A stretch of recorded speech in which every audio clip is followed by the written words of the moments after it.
Good morning, everyone. Dr. Christine Smith here. I have a really cool session for you guys today with 3 awesome guests who are professional chefs. So I'm going to go ahead and invite them on now. But we have Chef James Barry, who used to be a chef for people like Tom Cruise and Gerard Butler. And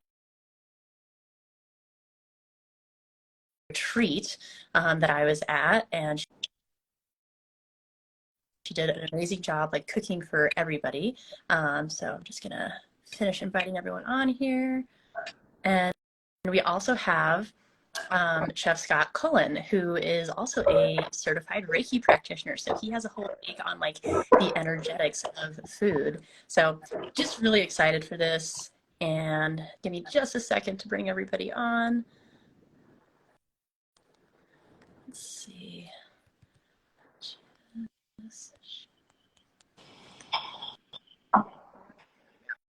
Okay, so everyone should be invited. Hi, James. How are you?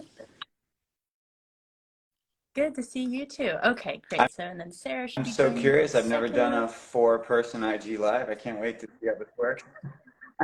I haven't either. So this will be a fun little experiment. All right, and I'm just making sure everyone gets invited on here. So forgive me, you guys, for the tech portion of this for a moment. Cool. Got Scott. Awesome. And then let me send one more to Sarah. Hey, James. Nice to meet you, brother. Good to meet you as well. For a second, I'm glad you switched the camera for a second. I thought we were going to see the parking lot the whole time. I'm in a Walmart parking lot. It's my office of choice. Oh, thank you guys so much for like taking the time to do this out of your day. Hi, Sarah. All right. Perfect. Well, thank you guys for experimenting with me. This is the first time I have done a quadruple, but you guys are all just such like amazing minds and amazing chefs. And I just wanted to get your take on things because I think a lot of people are told to eat healthy and like we all know what we're supposed to do, but a lot of people forget to address the how, and it's a lot harder than it comes across sometimes. So I'd love to just hear your guys' take on stuff. And I thought we could start out with, maybe just telling me a little bit about yourself and what got you into being a chef. And then also like, what's the hardest part about it? Or like, what are some of the challenges that you've encountered in your career? And so maybe I'll just start and I'll go in a circle. So James, sure. You want to start us off? Pleasure to meet both of you.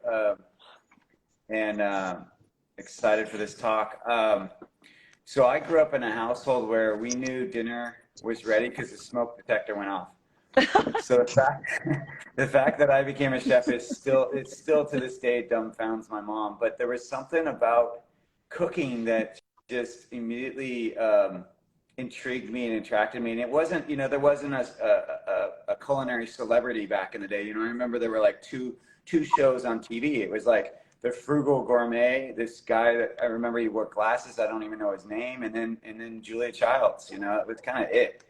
And I didn't really know what it meant to be a chef, or to explore the culinary field. And it wasn't until I was in junior high school that I took my first culinary class, and it was the first class I got an A in. So clearly I liked it. And then it took 9/11 for me to finally, follow it as a path. I was just reading something recently where it talked about how for a lot of people, 9/11 was like a moment, at least for this generation of people. Of course, Pearl Harbor before us was probably a moment, and before that, other wars, or disasters. But 9/11 was really like a catalyst for me to kind of audit my life and question whether what I was doing was what I was on this earth to do.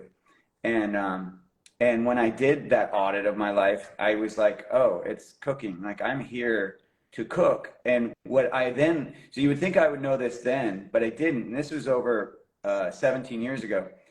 I only learned like a year ago that why cooking was the thing that I'm here to do. And it's because it's my love language. I never had words for it, but it's how I express love to people. So that's what brought me to cooking. Nice. That's great. Beautiful. Awesome. Thank you. And then, Scott, would you like to Sure. talk about yourself? So it's hard to say like what made me want to become a chef. It was really quite organic. It's definitely some of my earliest memories were, so my mom, when I was very young, my mom was a stay-at-home mom. And so I would come home smelling, she was Italian, so I would smell the sauce cooking, and I would basically come in the door and help her, you know, whatever, depending on the age, I couldn't do very much, but I would shred the mozzarella for the lasagna. And I'm quite sure that shaped some of my love for preparing food. Um, and then I actually just kind of tapped into this today.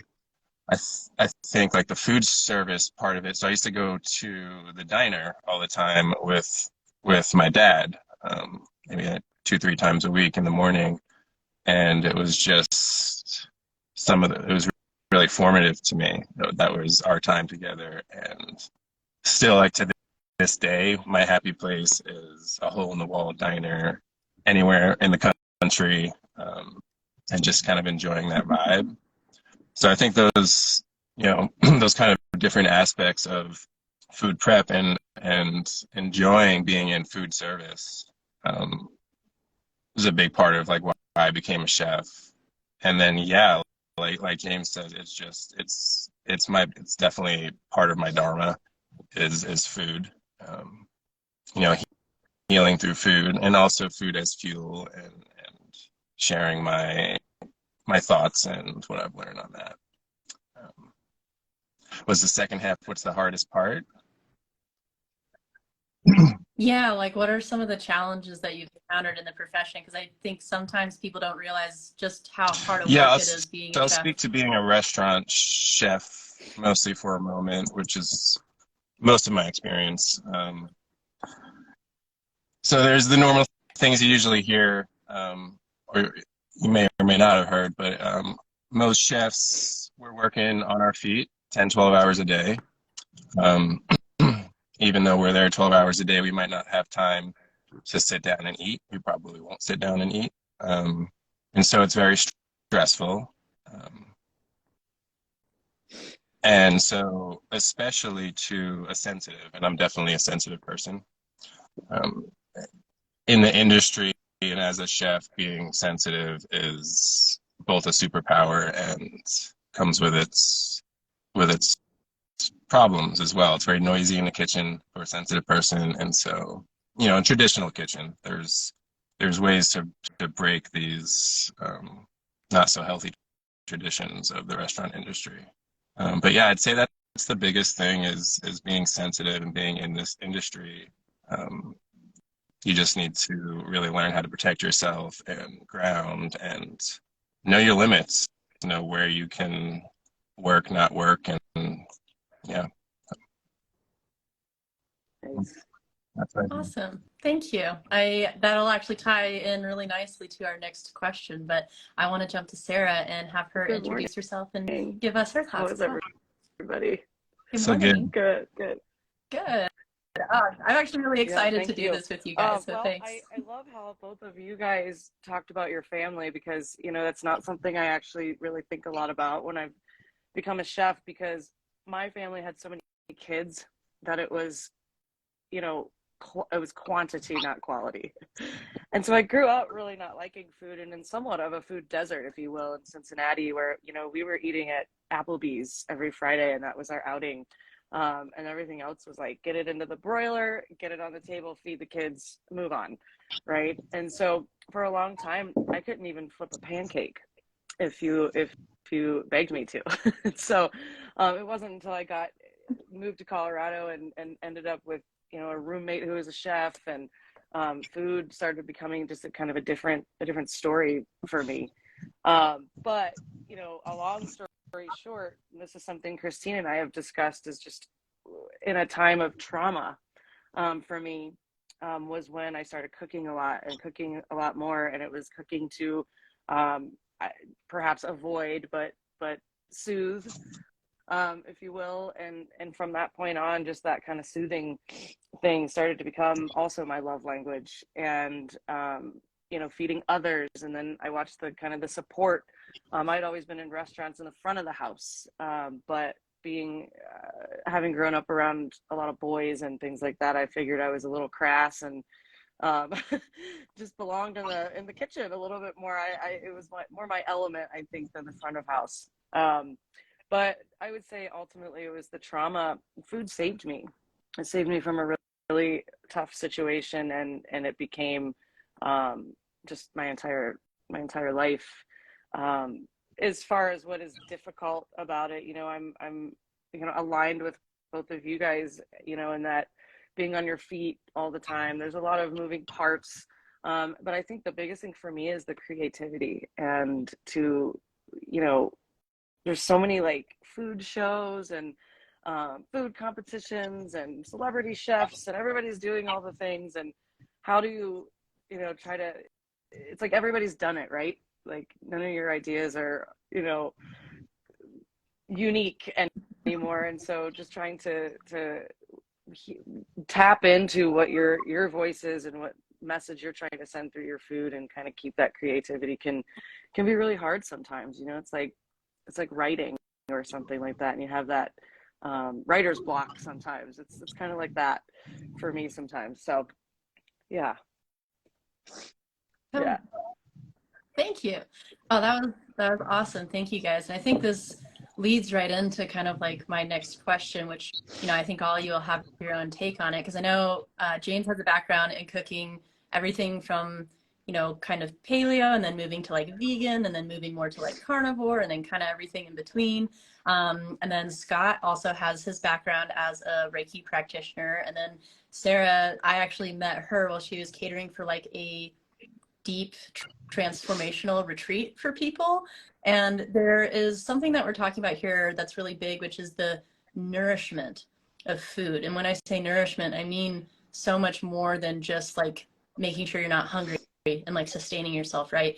There's something about how you prepare your food, or where you get your food from, the type of energy that it has, the type of energy you have when you're preparing it, where it like nourishes you in a different way. And I think that pertains to what Sarah was talking about, where it kind of saved her during a traumatic time, because, you know, she was able to nourish herself in a certain type of way. So I figure we can kind of just like go around in the circle again, and then we can kind of have like a little add in whatever your thoughts are based on what everybody says at the end of that. So James, let's just So start is with the you then. question specifically just around my thoughts around energy and cooking and food and whatnot?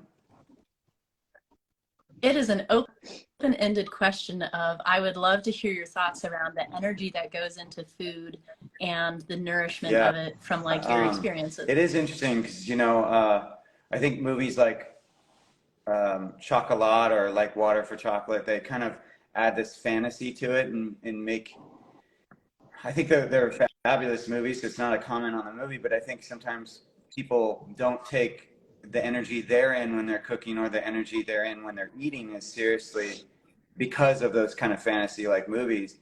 And I think intentionality is key, and it's not talked about very much. I think we talk about the actual food, we talk about the nutrition from the food, but the truth is, if you don't absorb the food, if you don't digest properly, it doesn't matter. I could feed you the best food in the entire world, and it does not matter if you don't digest it properly and absorb it properly. It just doesn't. It's fruitless. So the state you're in when you're eating it is something that I put a lot of importance on. Like, that's one of the reasons I love when people like start their meal out with like some kind of gratitude or like moment, or even a prayer. It doesn't matter, just any kind of moment right before they start eating, so there's like an intentionality of like gratefulness for what's there. And then it just, that gratitude, whenever we kind of like are in a gratitude place, I always think of it like a cup, filling our cup, right? So it's kind of like a bowing kind of physical energy.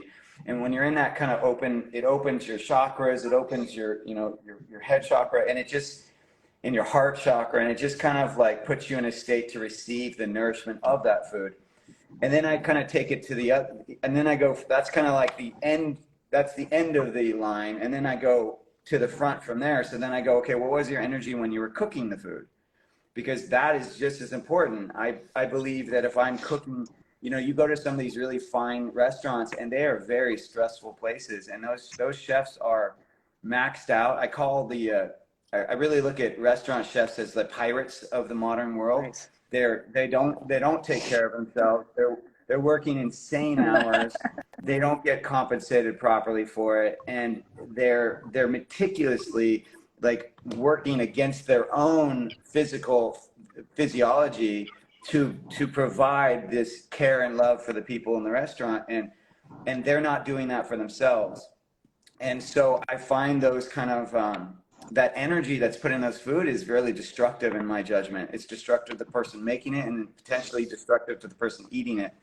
And so intentionality of when you're cooking it, and then it goes even further, intentionality of when you're, you know, growing the food. Like, are you growing it with nature, in congruency with nature? And then before that, I think it then even goes towards intentionality of like, well, what's even towards the farmer or even the distributors, like what's your intention around what you want to provide to this world? You know, are you just going to do subsidized soy? Is that going to be your mission in this life, is just to subsidize soy and corn? Or are you going to actually like support, you know, the triple bottom line where you're helping people, you're helping the planet, and then you're profiting from it? You're doing all three. But most people are just focusing on the last one, the profit. That's right. Yeah. Yeah. Wow. That was beautifully stated. And, you know, I find everything that you're saying really interesting around just like how your food is grown, where you get it from, the energy it's prepared with, because there are things in our world that we still don't fully understand. And some of it is around like the information from nature that is in food. And if you are eating synthetic food, that information is not there, because it's just like, it's an energetic quality that we can't quite describe. And I know like some of the best chefs I've ever known are incredibly picky about their ingredients, and that's part of what makes their food so dang good. So yeah, I think that's very, very true. Scott, let's jump Yeah, to I you. mean, I just want to take a moment to thank James for that awesome flow. I mean, I resonate with so much of that, and he said a lot of it for me. Yeah, the system is definitely broken, the restaurant system. And I'm not able to single-handedly fix it, I found. So I've had to take breaks from the industry, and also really love doing private chef work and one-on-one work. But yeah, again, I'll speak kind of from the perspective of a sensitive restaurant chef, and how I go about that. And so, you know, these days, if I'm working in a kitchen, I'm generally running the kitchen, and traditionally it's a military style brigade. They call it a brigade, you know, style kitchen, which I do like to run it that way, but I don't like to run it with the stress that James is talking about. So it takes like a lot of work, a lot of training, a lot of experience to learn how to get others to kind of be on board with that. A quiet kitchen is one way I go about that. I like the less said, the better, essentially. And yeah, it's really beautiful sometimes being in that flow of the kitchen. I don't know if I've ever found a way to be in such flow with other people. It's definitely a dance at times, and yeah. But as far as like what I do, like, so usually when you're running the kitchen, when dinner service comes, you'll expedite. So you're the last person to see the dish before it goes out to the customer, which I love because that means I can bless every single dish, right? It took years for me to be able to like keep up with that and basically stay present. It would be, you know, I'd lose my presence and not be able to bless the food. But what I do these days, you know, it takes maybe a moment, maybe a second or two, but I do all the things that James mentioned. So that's you know, it's a Reiki blessing, but it's a gratitude to my cooks, the purveyors, the truck drivers, the farmers, the soil, the animal, you know, the produce, the whole chain, the seed savers. And so I do all that real quick, and you'll notice the difference in your reaction to your food and your, um, you know, the comments from people if you do that and if you don't do that. And so that's been interesting over the years too, especially on a large scale sometimes, because I'll be running a large kitchen, you know, maybe 300-400 dinners, and um, yeah, like forgetting to do it for an hour or so, or just really not being able to, because sometimes it gets that crazy. You'll see the chaos start to kind of sink in. And so I try to stay ahead of the chaos by literally slowing down, usually. Slowing down and no wasted motions. So yeah, I just like to put that positive energy into the food before it goes out to the customer, and that's it. It's next, you know. Thank You're you. Well, and thank welcome. you for doing that. And, you know, it makes me think twice about all the places that I've eaten and like the stuff that the chefs are putting into the food that I'm not even aware of like that, which is really cool. And there's this gratitude practice that I love, which you basically just listed. But I think in our world, just with the way our society's gone, a lot of us are pretty independent and it's really easy to feel lonely. And there's this gratitude, or like you're unsupported, right? Like, especially if you have hard stuff going on.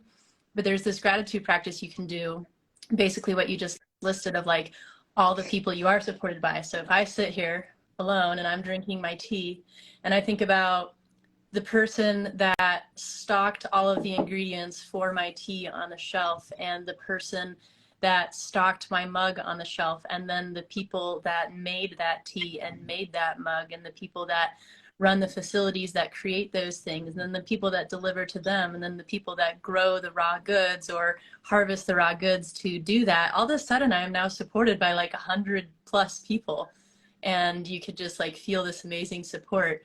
And yeah, I think it's a really Yeah, real impressive quick, thing. Hess, Yeah, I would love James, to hear really from quick. Sarah, Yeah. but I think what's really key is sometimes we get so kind of stopped up by, we get stuck on what should I be grateful for, or being so specific. But I think I just go back to, you know, ultimately what are we doing when we're in gratitude or prayer? We are thinking of something other than ourselves. So we are outside of ourselves. And so I think that's ultimately the goal, is before, you know, when the intentionality is really about being outside of yourself and being in community and thinking about all those pieces of the community. Because I think we forget that, particularly when, you know, after the pandemic we just had, where people were so isolated, we forget that human beings we are tribal. Like we need to be part of a community. We are not designed to be isolated. And so when you're in gratitude, you are in community.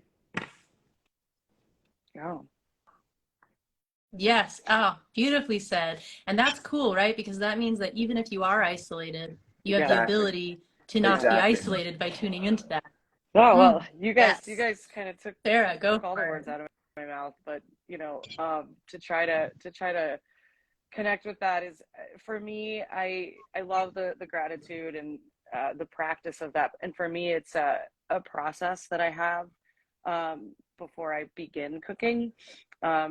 And that is, you know, I'm setting out my cutting board and I'm laying out my knives and I'm honing my knives and I'm setting up my station. And in that process for myself, it's where I'm coming down, I'm grounding, I'm getting present, you know, and that's where that intention begins. So I'm trying not to be like, oh, this is going on, and that's exactly what I think James was talking about. You know, when we're stressed out and kind of all over the place, and the chaos comes in. You know, that's what's going into your food. So trying to have that sort of therapeutic process before I start is huge, right? And the second part of that too is again the ingredients that I'm using, and I try, and it's can be difficult here in Colorado with such a weird short growing season, to use my, my menus as seasonally as I can. What is available now, and what can I create with that? And so, yeah, I would say that that's my process for nourishment. And I love how, there's every single day of my life, I still find myself just leaned over a counter, eating quickly because you got to move on. And so it's like, hold on, like, just, I'm pulling out like my soy Cool Whip, and just for like a sweet treat, I'm over the sink, Yeah, exactly. Like, Even if you it is do like, have the time, right? yeah.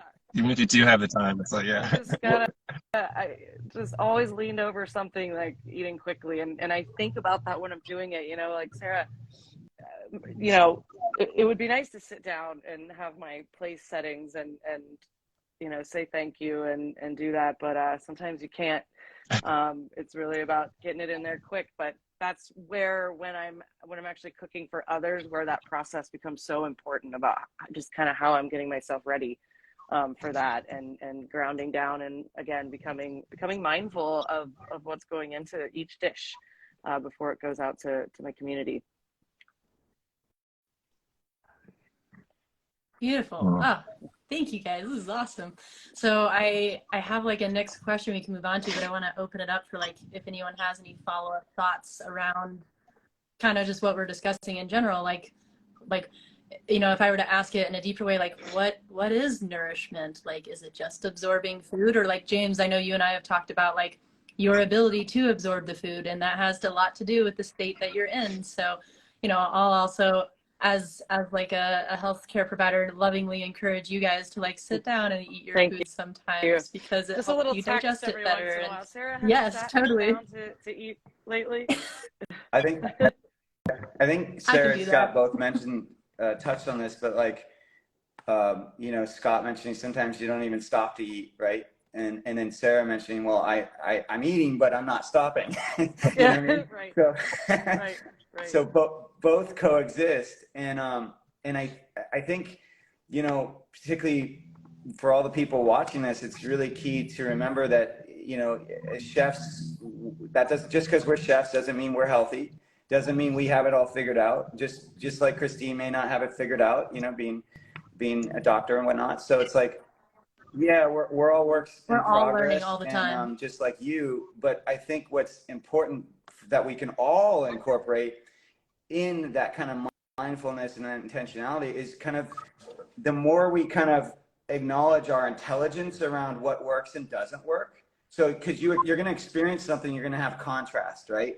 So you're going to have that day where you didn't eat, and you're going to realize at the end of the day, like, this doesn't work because I'm vibrating. I can't, like, my body can't calm down. I'm like completely wiped out. And then the next day you pay for it, right? So then you learn, like, okay, this doesn't work. So how do I then use this knowledge and apply to it next time? And so I think that's really that Maya Angelou quote about, do good until you know better, and then do better. You know what I mean? Like, just, you do the best you can, and then when you know better, do better. And so I love hearing the different scenarios, because the reality is it's you're not always going to have a perfect moment.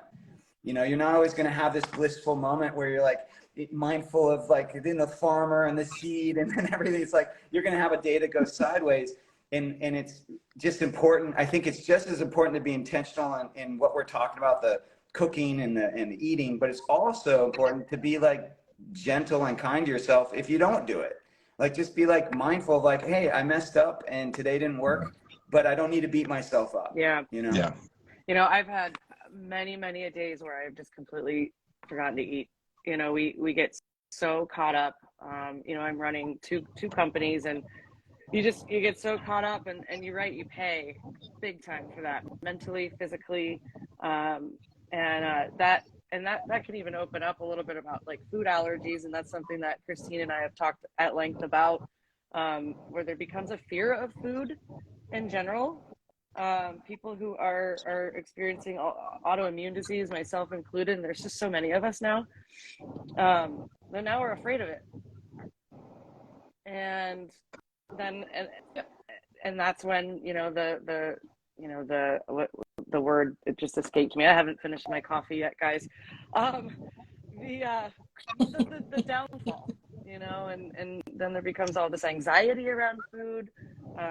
There's a lot of talk about just like the food prep and how, people don't understand. So I'm always encouraging playing with your food, getting to know your food. And again, if you mess up, you just do better the next time, or now, okay, that didn't work, and do something different. But yeah, that just sort of reminds me of just, yeah, forgetting to eat is horrible. I've struggled with that myself. Well, and I want to comment on just your concept around like autoimmune and being afraid of food, because I think it's something that's not talked about that often, and it's a real thing. And like I went through it too, because my body got to a point where I was like allergic to everything.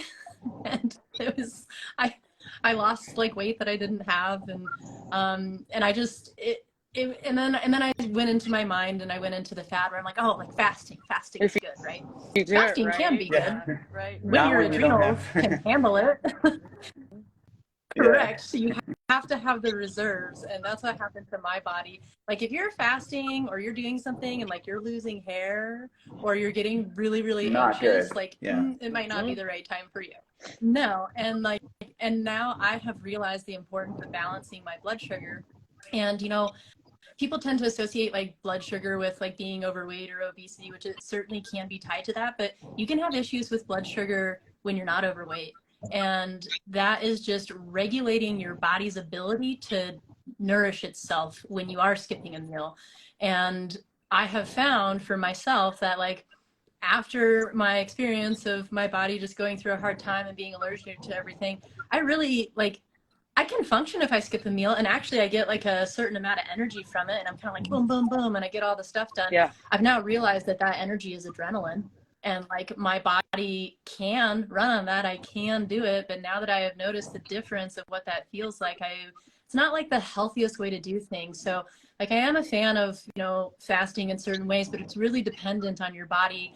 And also there's a difference between like getting some kind of food in and where there's just like something versus like an actual balanced meal that has like protein and fiber and some carbohydrates or something like that. But for me, like protein's really important. And so just starting to balance things. So I think this actually leads us nicely into my next question, which I wanted to allow plenty of time for, which is like meal prepping and staples and cooking hacks and like the how behind stuff, and like how do you guys meal prep for yourselves? Like what are the staples that you keep around? And then we can kind of answer that in a bit of a round robin, and then I just kind of want to allow the end to be like your guys' creativity to play off of each other, because I know James has created a functional food that I just used this morning, which is an organ meat seasoning that's like one of the best seasonings I've had. And I know that Sarah is one of the most creative cooks I know, because she's had to deal with her own like food sensitivities, and she's made me a more creative cook.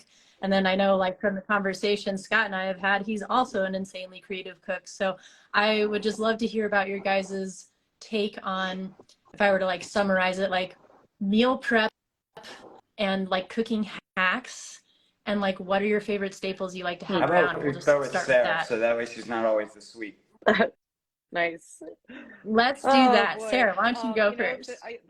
I'll be transparent. I meal prep isn't really a thing for me right now. It really hasn't been. But what has been is that discussion of nourishment. And I recently I finally got to kind of my breaking point where I was not eating enough. I was skipping food. I actually just put on about 10 pounds. And so I'm like, this is good. I was so thin, but there was just this last final kind of, I call them panic attacks, but really what it was like, this low blood sugar. And then my body is saying, you are dying, you are starving. And so then it turns into, and I ended up like in a heap on the floor, shaking and like thinking I'm dying. And I'm like, this is it. That was how many times had that happened in the past. And it was becoming more and more frequent. I'm like, I can't do this. I can't live like that, And so having things that I know, nourish me around in an emergency. And so the number one thing for me is bone broth. You know, beef bone broth, chicken bone broth, that will get me like just re-regulated really fast. You know, sweet potatoes, you know, avocados, fat, protein. I'm a meat eater. I also hunt. So having lots and lots and lots of you know, game in the freezer is big for me. And that's also where my creativity gets to kind of come into play too. You know, I really love to play with, you know, what can I do really interesting with that rabbit in there, you know. But my staples are always going to be bone broth and probably some kind of game meat that's that and fat. Nice. That I can get quickly, Yep. right? That Beautiful. I can lean over my sink Love it. and like eat the avocado with a spoon or sip the bone broth, you know, and whatever. But, you know, no more skipping meals because it's just been not good, not good. Yeah. So. Awesome. Thank you. Scott, any thoughts for you around that? Like, what are some of your favorite staples, or like, how do you like to meal prep to have things around? So, yeah, I'm gonna share kind of how I ideally like to prep for myself. I can't do this obviously when I'm traveling across the country in my car. When I am doing that, I still shoot for. Me and Christine were having this conversation a little bit. I still shoot for as impeccable as possible. So sticking to my own standards, even when I'm on the road. I do eat a lot less when I'm on the road. Just from experience, that's what's best for me. But that's a side note. As far as like, yeah, how if I was settled in my space, one thing I really love to do is like make a soup, and there's other things you can do this with, but something you can just keep adding to and taking out of, right? So ideally I would make some bone broth, but I don't usually do that. That's quite a process. What I'll do is I'll buy the best bone broth I can. I'll get bona fide brand from Whole Foods or Natural Grocers. So you can find that. Yeah, you can find that brand most places. And so I'll use that as a base, and then I'll roast a whole chicken and break that up and put that in there. You know, I'm sure we would all recommend pastured chicken, organic pastured chicken, for the proper fat ratios and all that. Of course, you know, do your best. I usually eat red meat, but I do like to do like a roasted chicken every once in a while. And yeah, I'll do like a cheap roast, you know, chuck roast, something like that is very cheap. You know, $5, $6, $7 a pound usually. So I'll roast that and then kind of slice it up and throw that in the soup. And then, I mean, I can have this twice a day and that's all I need. Right. So for breakfast, I'll crack a couple egg yolks in there and just let them cook a little bit and pull that out, have that with an avocado. That works for me. And like I'll have it for breakfast, right? And then leave it on the stove and then heat it up 3 hours from then and add something to it and then have that. So it's simple. It is redundant. You are eating similar thing over and over. But I'm changing the flavors, and I do often recommend kind of eating the same thing for a few reasons. A lot of us like only have a few things that we are able to eat sometimes, so that's one reason. But I really just feel like your body gets used to knowing what's coming and when it's coming. And that works. Digestion and all that. Yeah, so that works well for me. As far as like some quick meal prep tips and sort of standards I have, like if I'm working with somebody or a couple or family, like my minimum standards are I do not use aluminum. I certainly don't cook in aluminum, but I don't use it at all. It will transfer to your food. Heavy metals, not good. Salt is very important. Do your due diligence on salt. A lot of salts, even high quality salts, you're Himalayan salt might have plastics in it. And so do your due diligence. It just takes really research on that to find the best salts. Yeah, water, spring water if you can. If you are using spring water, tested spring water, either tested by yourself or an authority. And if I don't use spring water, I'll usually use a zero water filter. That's the brand. Obviously, none of these people are sponsoring me, but zero water is is a really cheap way to get into clean water. So it's just a pitcher. It's $30-$40. Similar to Brita, but it filters a lot slower and it filters a lot better. It actually gets out lead and cadmium and that kind of thing. So that's kind of my minimum standard on water. Yeah, and prep food goes into glass containers, not plastic or aluminum. And yeah, those are some of my like minimum standards for food prep for others. Those are great. I Awesome. just want to point out really Yeah. fast that popped in my head to not underestimate the power of organ meat. Yeah, yes, totally. Organ meat, like when you're making your soup, I just recently had Dove, and just the hearts Oh in yeah, there, like, wow. yeah, it's so good. That's So you good. you hunted them? I did Did you hunt them? not. My Oh, but a okay, friend of mine did, so I know very cool. exactly where they came from. But organ meats, guys. Yeah, organ meats, It's like, organ meats. I take organ meat pills every day, and nice. I'll cook up some liver when I can. But yeah, absolutely, organ meat's number one. Yeah. Yeah, thank you for bringing Well, that up. yeah, Yeah. that'll nourish you. Yes, So, I'm right. yeah, I'm Some of so them glad you yeah, said might that, have, totally. Sarah. I that's a agree with texture you. thing, I think, for some people, but Yes, yeah. it's That's why the pills are great. yeah, right. That's Well, so I have two thoughts on that. One of them, I make my own organ meat or my own bone broth all the time. And for anyone where that sounds like daunting, I'm very lazy in the way that I cook and prep. I literally, so I guess I make more of a stock. James corrected me on that, Prince James. But basically, I take, pasture raised whole entire chicken with all the gizzards, with all the organs. I put that in a crock pot and I put like celery, carrots, onion, garlic, some herbs and water and salt and pepper. And I fill that to the top and I let it cook for 10 hours.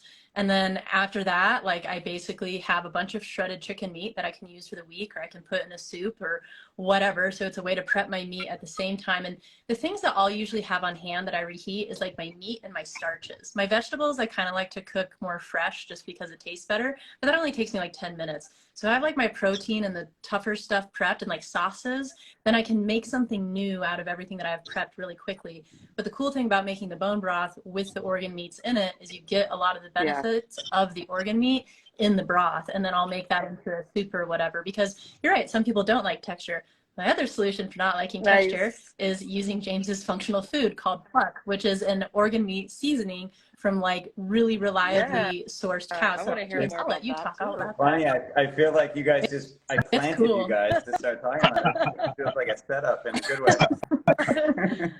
That's awesome. Yeah, I'm all for like nutrient dense foods and to everyone's point, what's the most nutrient dense food on the planet? It is organ meats, hand down.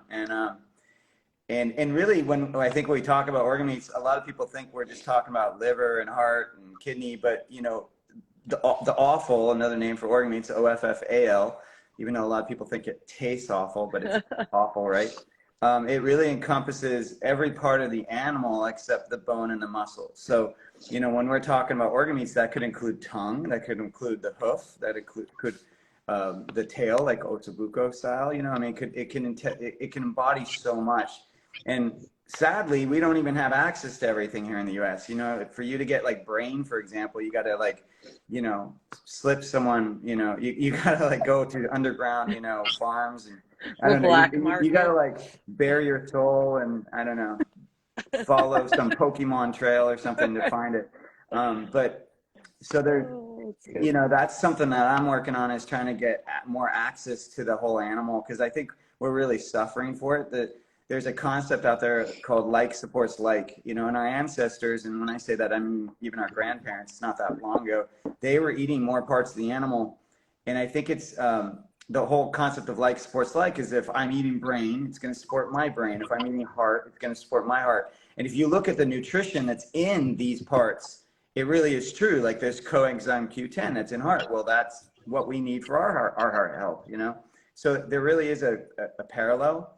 And I have to, I know there's so many different causes for this. I know there's so much more than just what we're eating, environmental, of course, as well. But I have to wonder if the fact that we're not eating brain as much as our ancestors did is attributing to all the Alzheimer's and dementia that's going on. I know, like I said, I know it's not the only ingredient, but I just have to wonder if it would help if we were. So I love that you guys brought up organ meats, and yeah, pluck is my way of basically making organ meats easier and more delicious for people, so we get over the hurdles. I see it as kind of like the gateway to getting organ meats in. It's not meant to be the last stop. It's meant to be the first stop. So that way, then you eventually start to change your palate. You start to get acclimated to the taste, and you can then graduate towards, you know, cooking organs like you guys were talking about, adding them to your broth. And that's probably a whole other topic, you know, of talking about how to ease into organ meats. But pluck has 5 organs in it. It's liver, heart, kidney, spleen, and pancreas. It's all coming from a cow. It's just a seasoning. You just literally sprinkle it on your food like Christine did this morning, and you're now getting the micronutrients frequently, and you then get a cumulative effect if you do it constantly. So it's just really easy. Well, it's cool because the first time that James and I talked, he mentioned that he had had success with like really picky eaters, like sensory kids, and using pluck to open their palate to get them to eat more. And I've been doing that with clients since then and had the same success. So for any parents out there, yeah, any parents out there like struggling with sensory kiddos or really picky eaters, it's a very easy way to get them some nutrient dense foods. Like if your kid is like only going to eat macaroni and cheese, you could even like sprinkle it on the macaroni and cheese, right, and get them some nutrient dense stuff. Yeah, and I need to get a hold of this ingredient. You know, the right. Yeah, you should reach out because we can sell it in bulk to you too if you want to use it for your catering and stuff. For my classes, you know, I go ahead. Oh no, go, you're good. Just gonna say, you know, I work with, you know, I Denver Cooking Classes is my company, and so while that's a lot of entertainment, you know, it's I would say 80% the experience, 20% food, but so many of my home cooks are those picky eaters, and you know, I'm bringing things that are fairly straightforward to the table, but it's funny to just how many people I work with on a day-to-day that they're like, oh, I'm from the Midwest and I eat, you know, steak and potatoes. Well, you know what, you can let's eat steak and potatoes, but I think this little extra ingredient is, I don't know, it's brilliant. I'm really excited about it. Yeah, I'm excited to hear what you think. It's you know, this is something I think Christine, you and I have talked about, and I've talked about to others, but I really think for health, you know, healthy eating to become a lifestyle, because I think for a lot of people it's just trends, or it's something you try to do at the beginning of the year and then you give up 2 weeks later. You know what I mean? It's like it takes so much effort to change lifestyle. But I think for healthy eating to become a lifestyle, you've got to hit 2 things in my judgment. And one of them is it's got to be easy and it's got to be delicious. And if you hit those 2 things with healthy food, then anyone can turn it into a lifestyle. It's like the effort is gone, because if it's easy, why would you not do it? And if it's delicious, why wouldn't you? You know, you just remove all the hurdles. So I'm always trying to kind of create foods or support people in that way of like, how can we flip the switch on what we associate or think healthy food, what it's supposed to taste like or be, and make it more aligned with something you're not even familiar with, or something that you really are familiar with, but you're just getting better and more nutrients than that. Hey, somebody's asking what's the ingredient that they're talking about. Can you ask where we can get it? Somebody want to plug that in? I'm sorry, guys, if this is becoming like a whole episode on pluck. That wasn't the intention. Yes, so if you guys want, you can go to the link in my bio. It'll take you to my webpage, and then go to the recommendations tab, and there's a link there that'll actually get you a discount as Yeah, well. it's just But go there, but it's called Pluck, and it's an organ-based seasoning. But I want to just to go to kind of fill in my kind of like 2 cents on the original question. Well, and I'd well, love I to was hear going your to answer staples. it a little differently than I normally do, because you guys covered it so well already, all three of you actually, and I was just going to kind of add some outliers. So just a couple little tidbits I thought some of the listeners or watchers of this IG might benefit from. So one thing you can do, here's a couple little tips from my kitchen to yours. That basically, if you are having a dinner party, having anyone over, one of the tricks to make people really hungry is just start sauteing some onions. If you have that smell of onion going on in the kitchen, I guarantee anyone will walk in your house and go, "Gosh, it smells delicious," and you won't have done anything. You'll just be sauteing onions. So that's a little trick. The other thing is you can really like brighten food. You can really make most things taste a little bit better by doing one simple thing. Is just adding a little bit of lemon zest to it. It just helps to brighten the food and make it pop. And it's just a little tip you can do. Like if your food is tasting a little flat, just do a little bit of lemon zest, and you use a zester and just go on the outside. Try to get the yellow part, not the white part, and everyone will go like, "Oh my gosh, it's so good," you know. So those are little tips. And you know, in terms of a food that a lot of people never talk about. And I think it's mostly because they don't know about it, but I recommend looking it up and trying to do this, because this is one food staple that you can make and it will literally last, sorry, it will outlast you. Like it will last hundreds of years, and it's called pemmican. Just look it up. It's basically, they take dried meat, so dried muscle meat. So then what you can do is you can pulverize it and then dehydrate it in your oven, and then you combine it with fat. So you take 50% of it is pemmican, doctor, yep.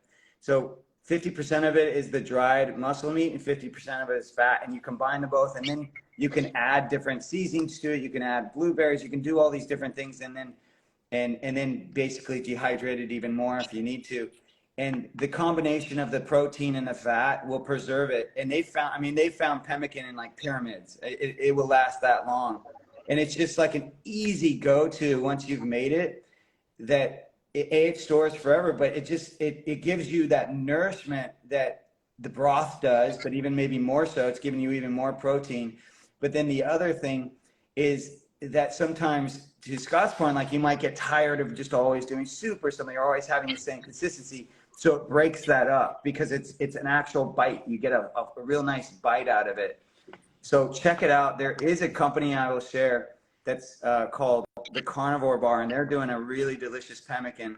And coming out next month, they're doing a pemmican bar that includes Pluck seasoning, and I've tasted it, and it is amazing. Like it's so good. It's got to be now my favorite bar out there. So definitely check it out. You can make it yourself or buy it, but you know, pemmican bars, no one ever talks about it, and it's just it's like the original protein bar, basically. That's awesome. Cool.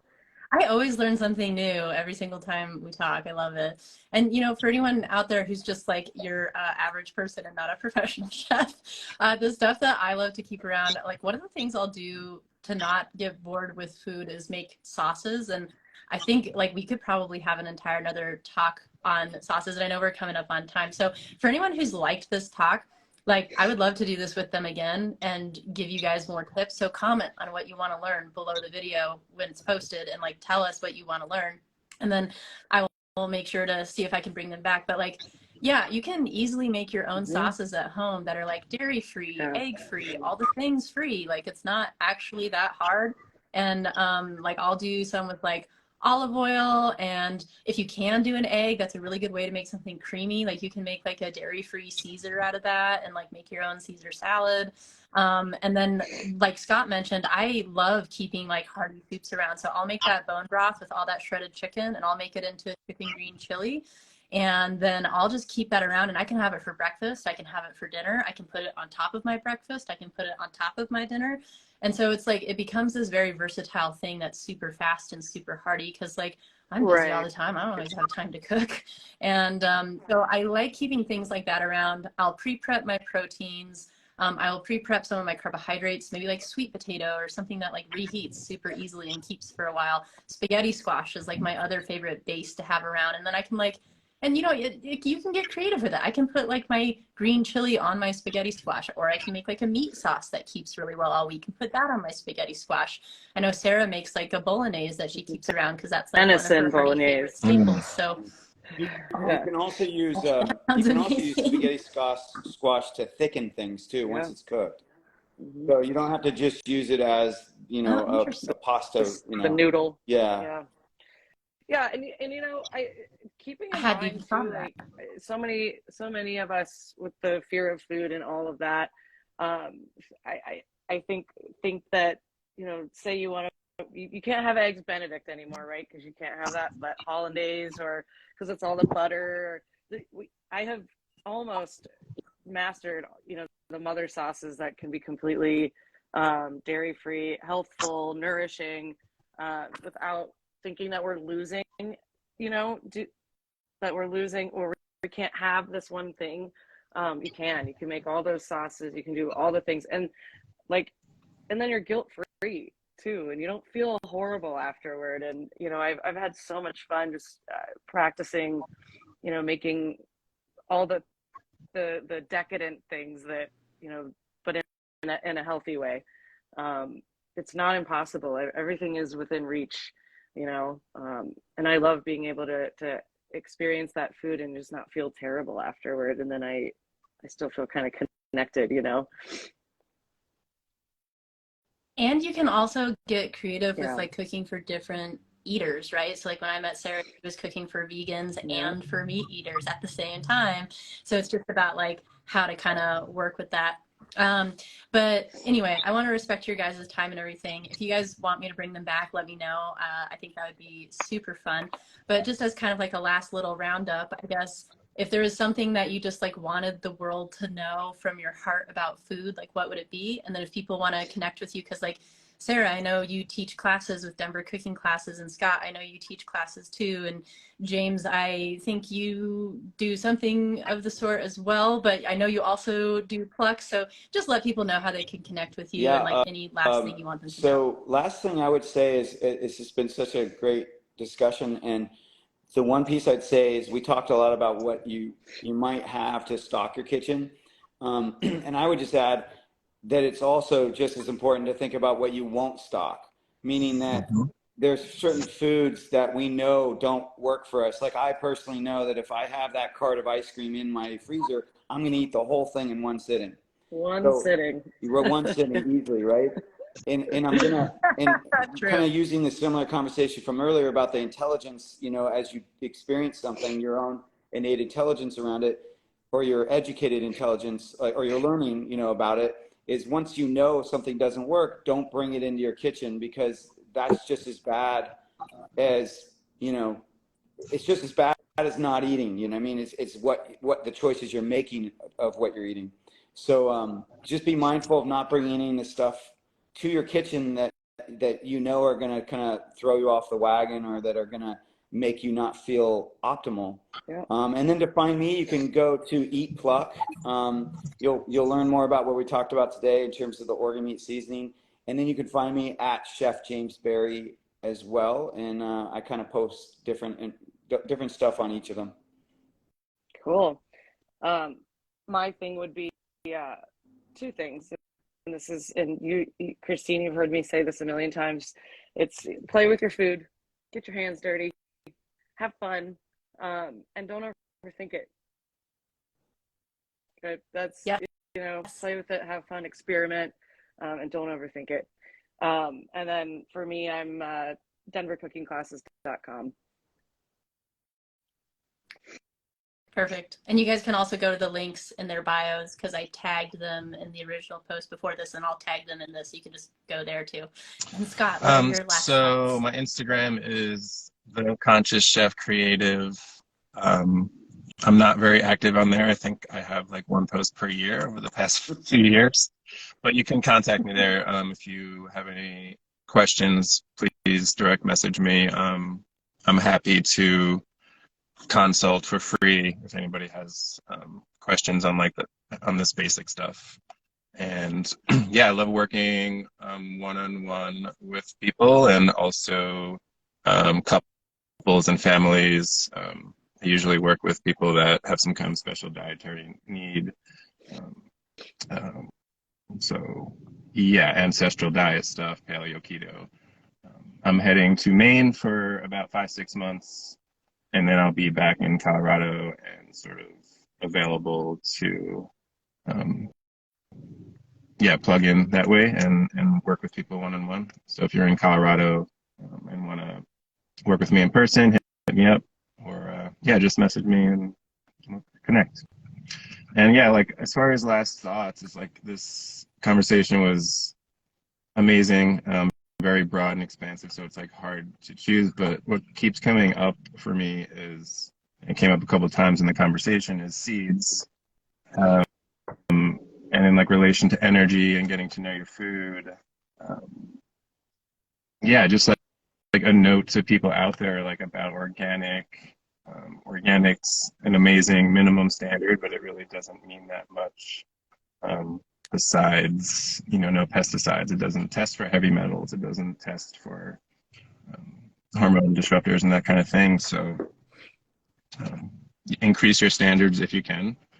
And yeah, also organic food that's being bought in the supermarket is most likely not even being grown from seed, which I won't get into like why that's important, but you can probably just feel innately that it's important that your food should come from a seed and not from a clone or something like that.